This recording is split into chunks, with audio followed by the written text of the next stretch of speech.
மாண்புமிகு தமிழ்நாடு முதலமைச்சர் மு.க.ஸ்டாலின் அவர்களின் சிறப்பு கட்டுரையுடன் ஆழி பதிப்பகம் வெளியிடும் தேர்தல் 2024 மீளும் மக்களாட்சி நூலை செப்டம்பர் 20 வெள்ளிக்கிழமை மாலை 5 மணிக்கு சர்பிட்டி தியாகராயர் அரங்கில் மாண்புமிகு அமைச்சர் உதயநிதி ஸ்டாலின் அவர்கள் வெளியிட்டு சிறப்புரையாற்றுகிறார். அனைவரும் வருக. ட்ரைப்ஸ் பார்வையாளர்களுக்கு வணக்கம். தேர்தல் 2024 மீளும் மக்களாட்சி அப்படின்ற தலைப்பில் ஆழி பதிப்பகத்தின் சார்பாக ஒரு நூல் வெளியாக உள்ளது. வருகின்ற 20ஆம் தேதி மாலை இந்த நூலை உதயநிதி ஸ்டாலின் அவர்கள் வெளியிட இருக்கிறாங்க. இந்த நூலில் முதலமைச்சர் மு.க.ஸ்டாலின் உள்ளிட்டு இந்தியாவில் உள்ள பல்வேறு அறிவுஜீவிகள், எழுத்தாளர்கள், பத்திரிகையாளர்கள் அவர்களுடைய கட்டுரைகள் இந்த நூலில் இடம்பெற்றிருக்கிறது. இந்த சூழலில் இது குறித்து நம்மிடையே விவாதிப்பதற்காக ஆழி பதிப்பகம் மற்றும் பேரலை ஊடகத்தின் நிறுவனர், மூத்த பத்திரிகையாளர் தோழர் ஆழி செந்தில்நாதன் அவர்கள் நம்மோடு இணைந்துள்ளார். வாருங்கள், அவரோடு விவாதிக்கலாம். சார் வணக்கம். சார் வணக்கம். சார், இதுல சிறப்பு கட்டுரையாக முதலமைச்சர் ஸ்டாலின் அவர்களுடைய கட்டுரை இருக்குது. இந்தியாவுக்கு வழிகாட்டிய தமிழ்நாடு அப்படின்னு இருக்குது. இந்தியா கூட்டணி அப்படின்ற பொருளையும் புரிஞ்சுக்கலாம், ஒட்டுமொத்த இந்தியா அப்படின்றதையும் புரிஞ்சுக்க முடியுது. அந்த கட்டுரையில பேசியிருக்கிற விஷயங்களுக்கு முன்னாடி அடிப்படையா கடந்த 10 ஆண்டுகளில் நடந்த தேர்தல்களின் போது ஒரு விஷயம் தமிழ்நாட்டில் உள்ள இயக்கங்களால் சொல்லப்படுகிறது. நாங்க தான் உழைக்கிறோம், எங்களோட வெற்றியை தான் திமுக அறுவடை செய்கிறது, திமுகவினுடைய பாத்திரம் முதன்மையாக இல்லை களத்தில் அப்படின்ற ஒரு வாதம் வைக்கப்படுகிறது. நீங்க எப்படி பாக்குறீங்க? இல்லை, 2 விதமா பார்க்கலாம். இன்னைக்கு தமிழ்நாட்டில் இயக்கங்கள் அப்படின்னு சொன்னா பெரியார் இயக்கங்கள் இருக்கு, இடதுசாரி இயக்கங்கள் இருக்கு, தமிழ் தேசிய இயக்கங்கள் இருக்கு, சுற்றுச்சூழல் இயக்கங்கள், பல இயக்கங்கள் இருக்கு. இந்த இயக்கங்கள்லாம் தமிழ்நாட்டில் வெற்றிகரமாக செயல்படக்கூடிய மக்கள் மத்தியில் ஏற்பு அவர்களுக்கு கிடைத்திருக்குன்னா அதுக்கு திராவிட இயக்கத்துக்கு ஒரு பெரிய பங்கு இருக்கு, திமுகவுக்கும் ஒரு பெரிய பங்கு இருக்கு. அவங்களும் இயக்கமாக இருந்து கட்சியாக மாறுறவங்க தான். தமிழ்நாட்டை ஏற்கனவே திமுக உள்ளிட்ட திராவிட கட்சிகள் இங்கே ஒரு வளமான ஜனநாயக நிலமாக இதை பண்படுத்தியிருக்கிறாங்க. அந்த பண்படுத்தப்பட்ட இடத்துல தான் நாம் எல்லாரும் வேலை செய்யறோம். 2வது, இயக்கங்கள் நாடாளுமன்ற ஜனநாயக பங்கேற்பை ஏற்றுக்கொள்ளாத நிலையில அவர்களால் மக்கள் மத்தியில ஒரு குறிப்பிட்ட விழிப்புணர்வு வருதுன்னா அந்த விழிப்புணர்வை பற்றி கொண்டு அதை எடுத்து பயன்படுத்துறதுக்கு ஒரு கட்சி வேணும். நான் இயக்கங்கள் கட்சிகள் 2த்தையும் நான் பேலன்ஸ்டாக தான் பார்க்குறேன். இயக்கங்கள் இல்லாமல் கட்சிகள் இல்லை. எல்லா கட்சிகளுக்கும் தொடக்க இயக்கங்கள் தான். ஆனால் கட்சிகள் இல்லை, நீங்கள் ஒரு குறிப்பிட்ட கருத்தை எடுத்துக்கிட்டு போராடுறீங்க, கடைசியில் உங்களுடைய எதிரின்னு ஒருத்தர் இருக்கிறான், அந்த எதிரிக்கு எதிராக மக்கள் தேர்தல் நாளில் ஓட்டு போடாமல் உங்கள் பேச்சை கேட்டு ஓட்டு போடாமல் விட்டுற முடியாது இல்லை. எனவே இந்த 2 பேருமே இரட்டை குழல் துப்பாக்கிகளாக செயல்படுறது தான் ஒரு ஜனநாயகத்துக்கு, ஒரு மாற்றத்துக்கு அறிகுறிய ஒழிய நாங்கள் உழைச்சிட்டு அவங்க அறுவடை பண்ணுறாங்க அப்படிங்கிற கருத்து என்னை பொறுத்தவரையில் ஒரு பிழையான கருத்து. ஒரு காலத்துல இயக்க செயல்பாடுகள் இருந்த எனக்கு கூட அந்த மாதிரி எண்ணம் இருந்தது. நாம கஷ்டப்பட்டு உழைக்கிறோம், அவங்க அறுவடை பண்றாங்கன்னு. சரி, நாமே போய் எலெக்ஷன்ல போய் நிக்கலாமான்னு நானே நின்று இருக்கேன்.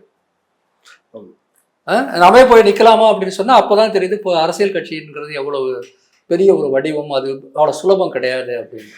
அதனால எதிர்நிலையில அதை பார்க்கறத விட நாம மக்கள் மத்தியில் ஒரு மாற்றத்தை உருவாக்க செயல்படுறோம்னா அந்த தேர்தல் நேரத்துல மட்டும்தானே அந்த கட்சி அறுவடை செய்யுது. நீங்கள் சொல்கிறபடி பார்த்தாலும் மீதி வருஷத்தோட 4.25 வருஷம் நீங்கள் களத்தில் செயல்படுறத அவங்க ஒன்றும் அறுவடை பண்ணலையே. சொல்லப்போனால் யார் ஆளுங்கட்சியாக இருந்தாலும் அவங்களுக்கு நம்ம எதிர்நிலையிலிருந்து தானே செயல்படுறோம். அதனால் இயக்கங்கள் அப்படி நினைக்க வேண்டிய அவசியம் இல்லை. இயக்கங்கள் கட்சிகளாக மாற முடியாது, இயக்கத்திலிருந்து வேணால் கட்சி வரலாம், அது அப்படி மாற முடியாது. ஆனால் இது 2ம் உலகம் முழுக்கவே எந்த நாடுகளில் கட்சிகளும் இன்னொரு பக்கம் சமூகத்தில் இருக்கக்கூடிய அமைப்புகளும் ஒரு ஆரோக்கியமான பரிவர்த்தனைகளோடு செயல்படுறாங்களோ அங்கே பாசிசம் ஜெயிக்காது, அங்கே பிற்போக்கு சக்திகள் ஜெயிக்காது. எனவே இந்த பேலன்ஸ் ரொம்ப முக்கியம் அப்படின்னு நான் தான் பார்க்குறேன். முதலமைச்சரினுடைய இந்த சிறப்பு கட்டுரை இது எப்படி சாத்தியமானுச்சு?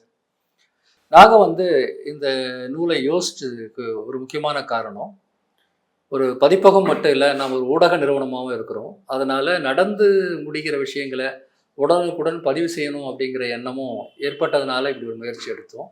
அதற்கு முதல்வரோட ஒரு பங்களிப்பு இதில் இருக்கணும் அப்படின்னு விரும்பணும்.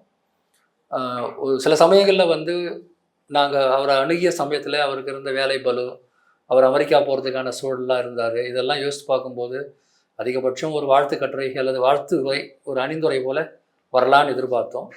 ஆனால் முதல்வர் வந்து அவர் மனசில் இருந்த சில விஷயங்களை சொல்வதற்கான ஒரு வாய்ப்பாகவும் இதை வந்து அவர் எடுத்துக்கொண்டு மிக விரிவான ஒரு கட்டுரையை, இந்த புத்தகத்திலே பெரிய கட்டுரை முதல்வருடைய கட்டுரை தான் அவர் எழுதியிருக்கிறார் அப்படிங்கிறது எங்களை பொறுத்தவரையில் ரொம்பவும் நிகழச் செய்த ஒரு செயல்பாடு.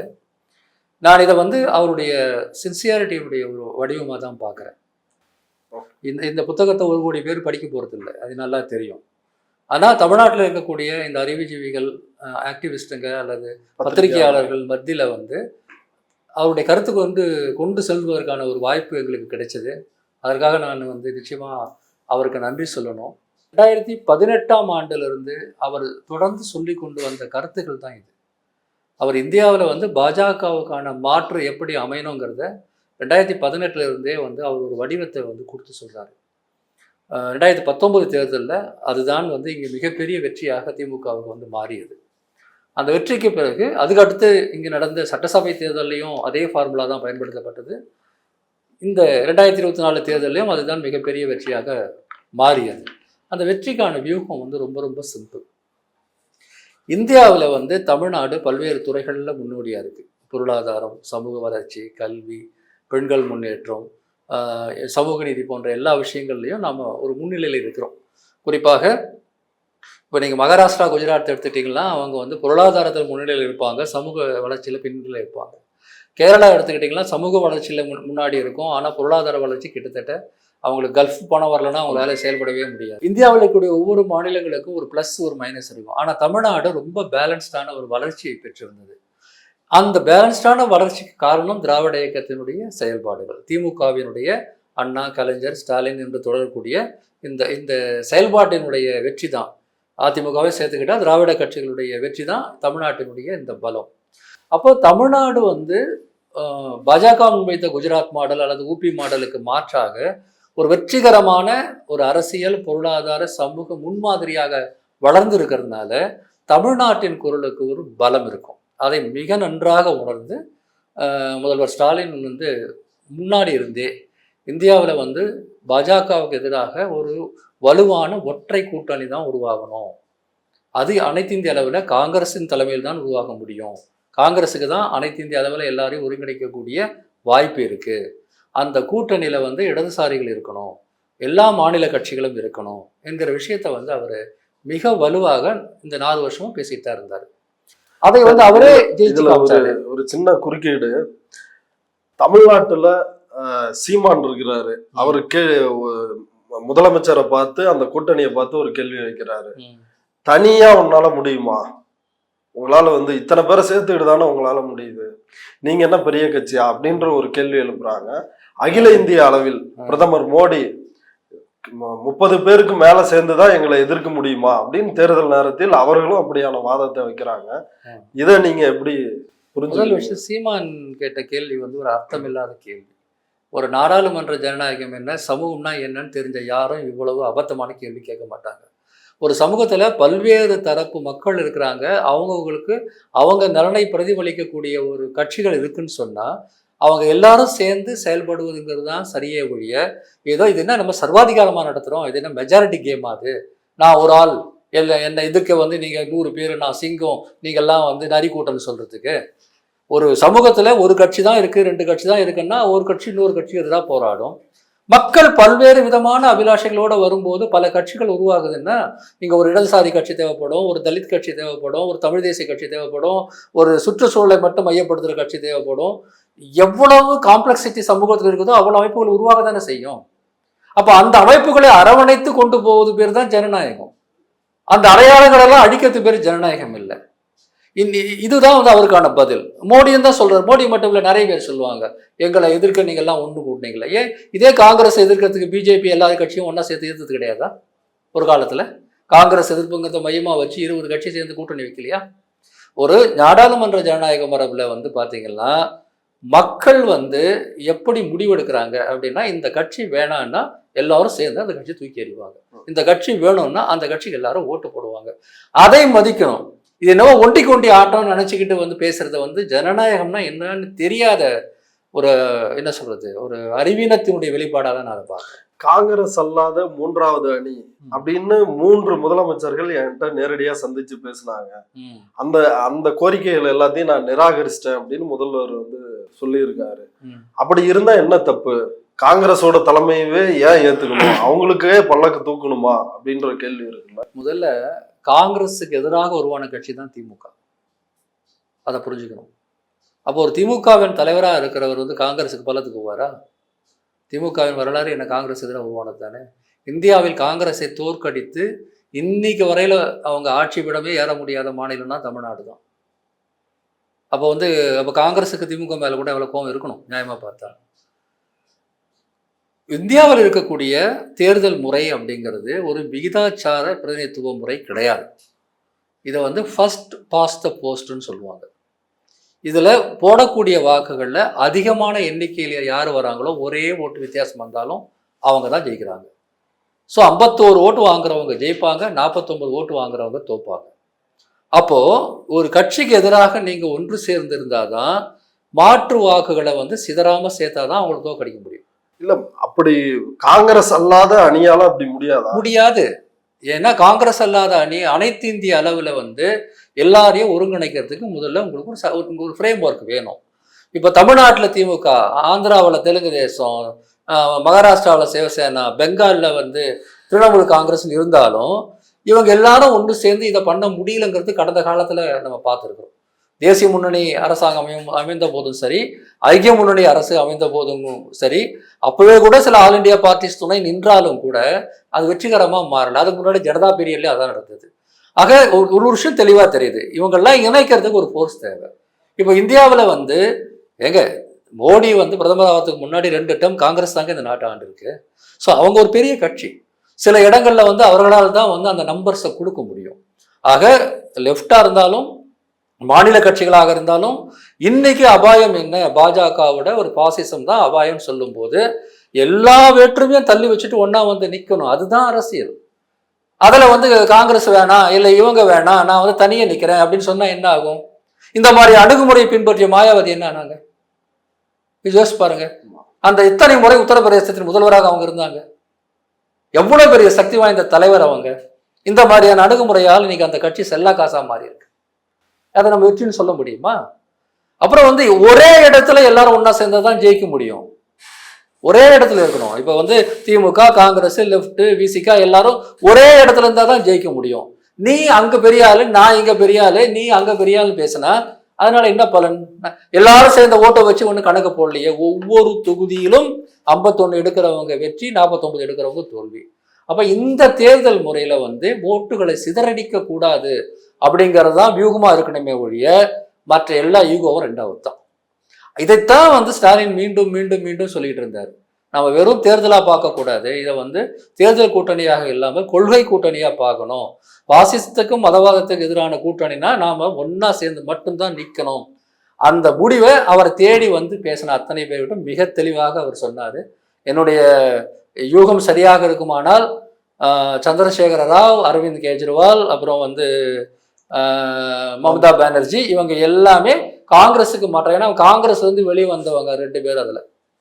எனவே அவங்களோட காங்கிரஸோட ஒத்து போக முடியாது, தனியே இருக்கலாம் அப்படின்ற மாதிரியான அந்த முயற்சி எல்லாம் வந்து எடுத்தாங்க.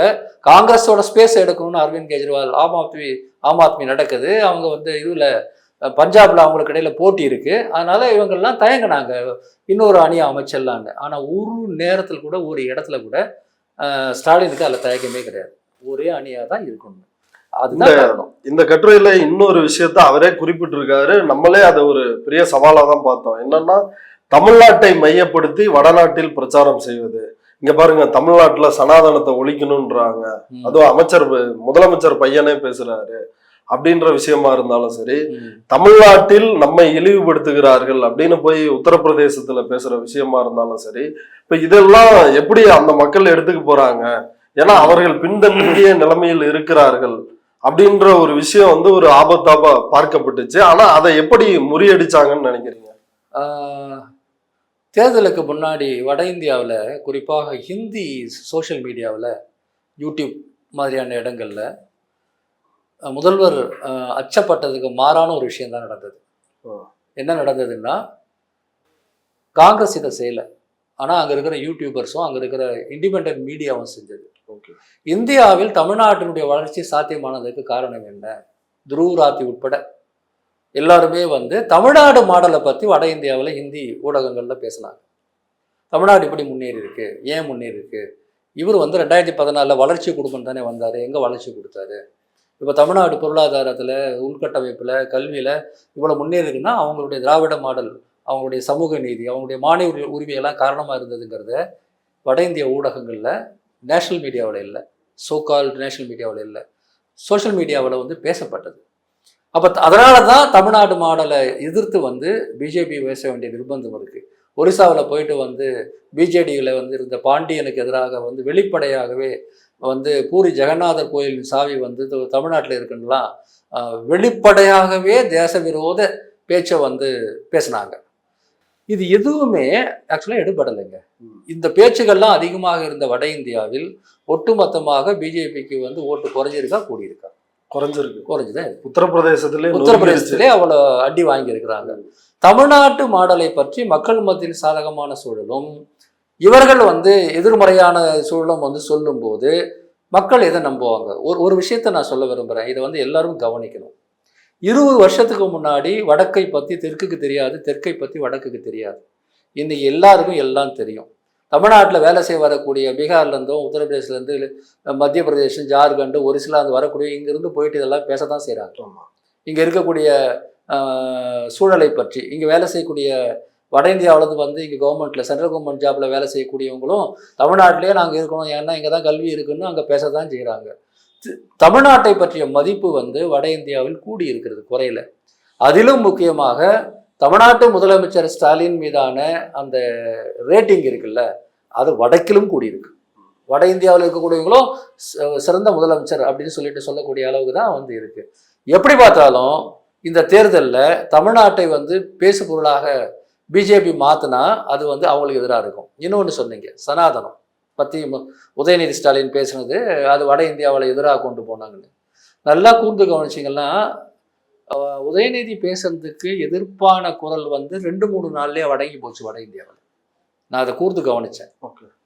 என்ன காரணம்னா அதுக்கு மேலே பேசியிருந்தாங்கன்னு வச்சுக்கோங்களேன், அங்கே இருக்கக்கூடிய மண்டல் சக்திகளுக்கும் அம்பேத்கர் சக்திகளுக்கும் அது பெரிய ப்ளஸ் பாயிண்டாக மாறி இருக்கும். அவங்க வந்து இந்துத்துவ அடையாளத்துக்குள்ள அங்கே இருக்கிற எஸ்சிபிசி மக்களை வந்து அடக்கி ஆளக்கூடிய அந்த வியூகத்துக்கே பிரச்சனை வந்திருக்கும். ஏன்னா மண்டல் கமிஷன் வந்த பிறகு வட இந்தியாவில் லாலு பிரசாத், முலாயம், கான்ஷிராம், ராம்விலாஸ் பாஸ்வான் கூட்டணியில் இருந்தவர் தான். ராம்விலாஸ் பாஸ்வான் உட்பட இவங்க எல்லாமே வந்து அங்கே இருக்கிற பார்ப்பனிய சொல்லாடலுக்கு எதிராக வந்து பெரிய அளவுக்கு அம்பேத்கரையும் புலேவையும் பெரியாரை வச்சு உருவாக்கியிருந்தாங்க வடக்கில். இவங்க வந்து அதெல்லாம் மூடி மறைச்சிட்டு வந்து ஹிந்துங்கிற ஒற்றை அடையாளத்துக்குள்ள வேற எதுவும் பேசாமல் இருந்தாங்க. இப்போ வந்து சனாதன ஆதரவு அப்படிங்கிறது லோக்கல்ல இருக்கிற மக்களுக்கு வந்து என்னவா அடையாளப்படும் அப்படின்னா ஜாதிய ஆதரவு தான் அடையாளப்படும். இவர்கள் ஜாதியத்தின் வர்ணாசிரமத்தின் ஆதரவாளர்கள் அப்படிங்கிறத தெரியாம நாங்க வளர்ச்சியின் ஆதரவாளர்கள் சொல்லி தான் ஓட்டு கேட்க முடியும்.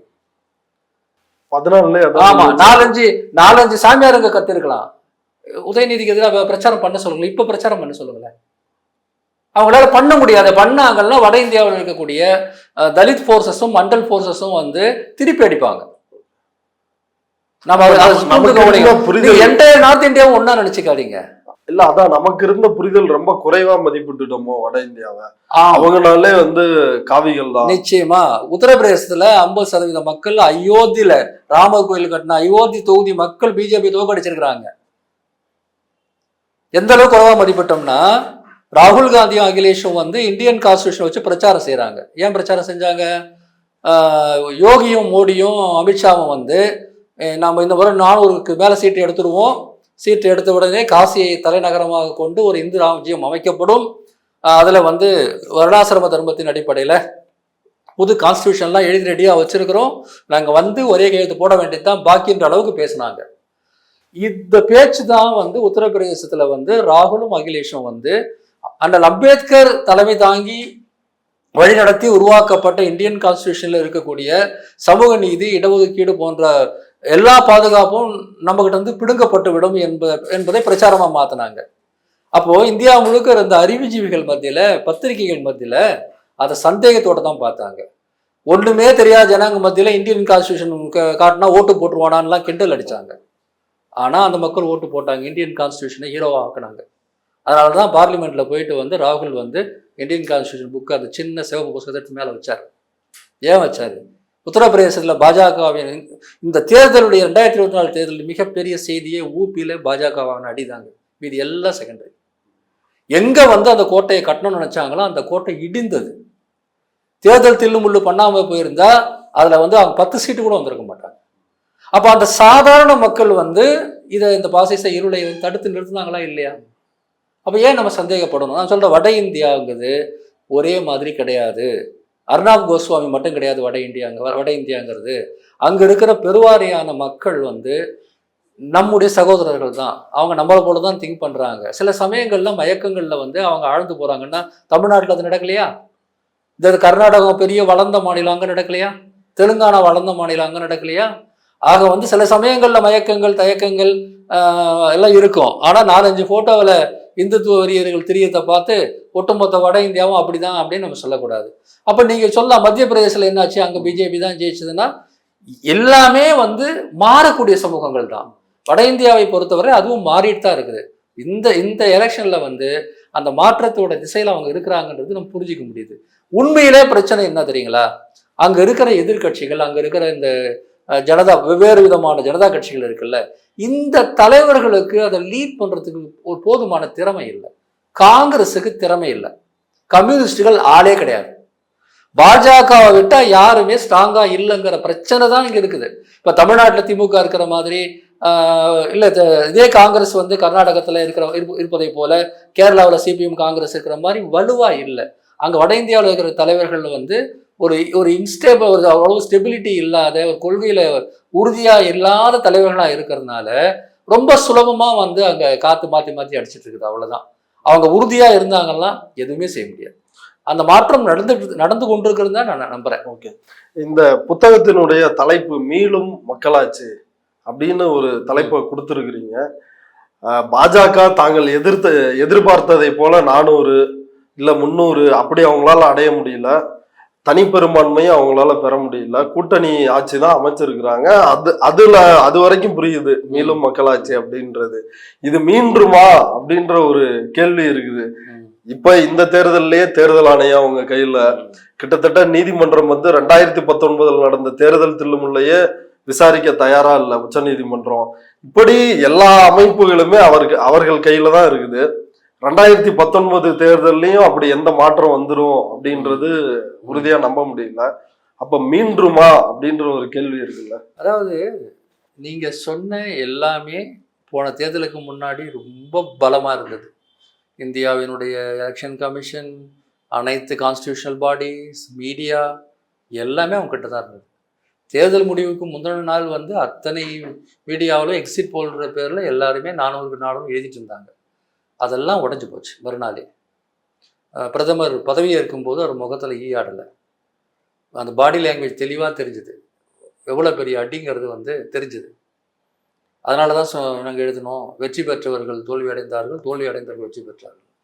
இது இந்த மக்களாட்சி, இந்த ஜனநாயகத்தை மக்கள் மீட்க தொடங்கி இருக்கிறாங்கன்ற நம்பிக்கை தான் இந்த மீளும் மக்கள் ஆட்சி அப்படின்னு நம்ம சொல்றதுக்காக. ரெண்டாவது ஒன்று இருக்குங்க, யார் ஜெயிக்கிறாங்க தோக்குறாங்கன்றது இல்லை ஜனநாயகம். இப்போ பிஜேபியை விட மோசமான ஒரு கட்சி கூட ஜெயிக்கலாம். ஆனால் மக்களுக்கு வேண்டான்னா திருப்பி அவங்கள அனுப்ப முடியணும். இந்த முறை பிரச்சனை என்னன்னா, தேர்தலில் யார் ஜெயிக்கிறாங்கன்றது கிடையாது. இந்த தேர்தலுங்கிற முறையே, இந்த ஜனநாயகமே இருக்குமா இல்லாமல் போகுமாங்கிற ஒரு கலக்கத்தை உருவாக்குனாங்கல்ல, அது அடிபட்டுச்சா இல்லையா? நீங்க நினைச்ச மாதிரி எல்லாத்தையும் செய்ய முடியாதுன்னு இந்த நாட்டுடைய பாமர மக்கள் வந்து, நீங்களும் ஒரு கட்சியா இருக்க பிரச்சனை கிடையாது, மக்கள் ஓட்டு போட்டா ஜெயிக்கலாம், ஆட்சி செய்யலாம், அதெல்லாம் வேற விஷயம். ஆனா இந்த எலக்டோரல் டெமோக்ரஸியே இல்லைன்னு ஆக்கிறதுக்கு வந்து நீங்க முயற்சி பண்ணீங்கன்னா நாங்க விட மாட்டோம். அந்த முடிவு இந்த தேர்தலில் சொல்லப்பட்டிருக்கிறதா இல்லையா? சொல்லப்பட்டிருக்கு. எந்த இடங்கள்ல வலுவான எதிர்கட்சிகள் இருந்தனவோ, எந்த இடங்கள்ல எதிர்கட்சிகள் ஒழுங்கா வேலை செஞ்சாங்களோ அந்த இடங்கள்ல பாஜகவால பெரிய அளவுக்கு வெற்றி பெற முடியல. எங்க வந்து கட்சிகள் சரியா இல்லையோ அவங்க வேற வழி கிடையாது, அவங்க தான் ஜெயிப்பாங்க. மகாராஷ்டிராவில் ஸ்வீப் பண்ணுவாங்கன்னு சொன்னாங்க, பண்ணாங்களா? பண்ணலையா? இன்னைக்கு அங்கே மாநில தேர்தல் நடத்துறதுக்கு பயமா இருக்கு உங்களுக்கு? கிடையவே கிடையாது. மறுபடியும் வந்து மமதாவை இந்த போன முறை விட்டோம், இந்த முறை அவ்வளோதான் முடிஞ்சதுன்னு சொன்னாங்க. பண்ண முடிஞ்சுதா அவங்களால? கூட்டணி கட்சிகள் அதாவது நிதிஷ்குமார் இருந்தது தான் பீகாரில் வந்து அவங்க ஓரளவுக்கு தப்பிச்சதுக்கு காரணம். இங்கே சந்திரபாபு நாயுடு ஹெல்ப் பண்ணாது. இந்த ரெண்டு கட்சிகளும் இல்லைன்னா இந்த ஆட்சி இருக்குமா இன்னைக்கு? ஜேடியும் தெலுங்கு தேசம் பார்ட்டியும் இல்லைன்னா இந்த ஆட்சியே இருக்காது இல்லை. ஸோ உண்மையிலேயே மக்கள் வந்து ஒரு பெரிய அளவுக்கு ரிலீஃப் கொடுத்துருக்குறாங்க. அந்த நம்பிக்கையை வந்து அலசுவது தான் இந்த புத்தகத்தில் நம்முடைய நோக்கம். இது இந்த முடிவு ஒரு கடிவாளம் போட்டிருக்கு அப்படின்னு நீங்க சொல்றதுல இருந்து புரிஞ்சுக்க. கடிவாளம் போட்டுருன்னு கூட நான் சொல்ல மாட்டாங்க. ஏன்னா வந்து அவங்க இந்த முடிவையும் மீறி தன்னுடைய வழக்கமான ஆட்டத்தை தான் அவங்க ஆடுவாங்க.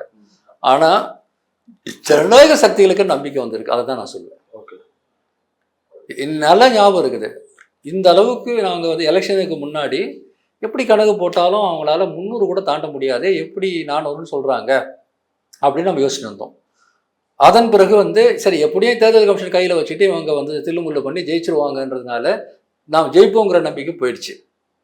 ஆனால் எலெக்ஷன் நேரத்தில் வந்து தேர்தலுக்கு முந்தைய கருத்து கணிப்பில் பிந்தைய கருத்து கணிப்புலலாம் 400 சொன்னதுனால ஒரு பெரிய அச்சம் ஏற்பட்டது. ஒட்டுமொத்தமாக இந்தியாவே நம்ம கையை விட்டு கை கழுவி போகிற மாதிரியான ஒரு அச்சம் உருவானது. ஆனால் இந்த தேர்தல் முடிவுக்கு பிறகு அந்த அச்சம் விலகி மீண்டும் வந்து நம்ம எழுந்து நிற்க முடியும்னு நம்பிக்கை கிடைச்சது பாருங்க. அதுதான் இந்த தேர்தலின் செய்தி. பிஜேபி மாறிடுமா இல்லை அவங்க வந்து இனி நல்ல பிள்ளையா நடந்துக்குவாங்களான்றதுலாம் கிடையாது. மக்கள் வந்து பாடம் கற்றுக் கொடுப்பாங்க அப்படிங்கிறது தான் அந்த செய்தி. இப்போ இதுல வந்து இந்த கட்டுரையில் சிறப்பு கட்டுரையில முதல்வர் ஒரு விஷயத்த சொல்றாரு. பாசிச வெறி பிடித்த மத ஆதிக்கவாதிகளிடமிருந்து நாட்டை பாதுகாத்திட அரசியல் சட்டத்தில் மேற்கொள்ளப்பட வேண்டிய திருத்தங்களை தேர்தல் அறிக்கையில் இணைத்து வலியுறுத்துகிறது அப்படின்ற ஒரு புள்ளிய தொடராரு. இது என்ன RSS பிஜேபி மாதிரியான அமைப்புகள் இருக்கக்கூடாது அப்படின்ற மாதிரியான திருத்தமா? இது எப்படி?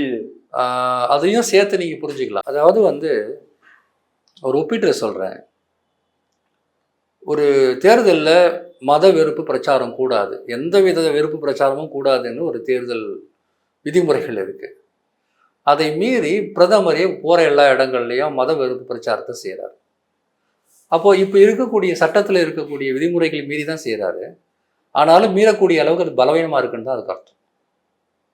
இந்த மாதிரி பல விஷயங்களை வந்து நாம் வந்து கணக்கில் எடுத்துக்கணும். ஒரு ஜனநாயக நாடாக நம்ம வளரும் போது எல்லாத்தையுமே சட்டம் போட்டு செய்யக்கூடாது. கலாச்சார ரீதியாக மாற்றத்தை உருவாக்கணும். அந்த கலாச்சார ரீதியாக அந்த மாற்றம் வராத போது நம்ம பொலிட்டிக்கலாக நிற்கணும். அப்படின்னா மதவாதம், அது எந்த ஒரு கம்யூனலிசமாக இருந்தாலும் சொல்கிறேன், இந்த மாதிரியான விஷயங்களுக்கு எதிராக வந்து நம்ம வலுவான சட்ட அரண்களையும் உருவாக்கணும். அப்படிதான் அவருடைய வார்த்தைகள் நான் புரிஞ்சுக்கிறேன். RSS மிக வலுவாக இருக்கின்ற ஒரு அமைப்பு, அவங்கள ஜெயிக்கிறது தான் இருக்கிறதுலே பெரிய கஷ்டம் அப்படின்றது திரும்ப திரும்ப எல்லாராலும் முன்வைக்கப்படுகின்ற வாதமா இருக்குது. அதை தாண்டி வந்து அடுத்த தேர்தலில் ஜெயிச்சிட முடியுமா? எதிர்கட்சிகள் வந்து தங்களை காப்பாற்றிக்கணும், இந்த மக்களை காப்பாற்றணும், குறிப்பாக தங்களை காப்பாற்றிக்கணும் அப்படின்னு ஒரு சுயநலத்தோடு இருந்தாங்கன்னா கூட ஜெயிச்சிருக்கணும். பொது நலம் கூட வேண்டாம், மக்களை பற்றி கவலை பண்ணணும். ஒருவேளை மக்களை பற்றி கவலை பண்ணலாம் கூட பரவாயில்ல, நீங்கள் ஒரு கட்சியாக இருக்கணும்னு நினச்சிங்கன்னாவே you have to fight. Sir, என்னோட இறுதி கேள்வியா, காங்கிரசினுடைய அந்த தேர்தல் அறிக்கை அது கிட்டத்தட்ட அதிக அளவுல தமிழ்நாட்டுல வர்ற தேர்தல் அறிக்கை மாதிரி தான் அது இருந்துச்சு. நீங்க அந்த தேர்தல் அறிக்கையை எப்படி கருதுறீங்க? ஏன் அப்படி வந்திருக்கு அந்த தேர்தல் அறிக்கை? முதல்வர் சொன்னதுதான், இந்தியாவுக்கு தமிழ்நாடு தான் அந்த பாதையை வந்து காட்டுது. ஏன் அப்படி இருந்ததுன்னா, இந்தியாவில் உள்ள மாநிலங்கள்ல நான் முன்னாடி சொன்னதுதான், பொருளாதாரம், சமூகம் உட்பட, கல்வி உட்பட எல்லா விஷயங்கள்லையும் ஒரு சக்சஸ்ஃபுல்லான ஸ்டேட் தமிழ்நாடு. அதை தான் நம்ம திராவிட மாடல்னு முதல்வர் வந்து சொல்றாரு. பல பேரும் வந்து தமிழ்நாட்டினுடைய அந்த மக்கள் நல வெற்றியை வந்து முதல்ல கேலி கிண்டல் பண்ணவங்க கூட அப்புறம் வந்து இது பிரமாதமாக இருக்கே அப்படின்னு எக்கனாமிஸ்ட்டுங்களாக இருந்தாலும் சரி, எனி இன்டர்நேஷ்னல் அப்சர்வர், அவங்க எல்லாருமே இதை பாராட்டுறாங்க.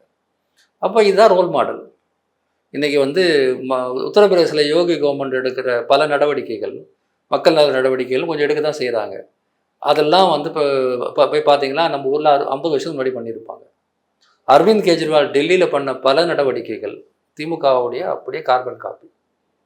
இங்கே ஆந்திர பிரதேசத்தில் ஜெகன்மோகன் ரெட்டி செஞ்ச பல நடவடிக்கைகள் தமிழ்நாட்டில் ஏற்கனவே நடந்தது தான்.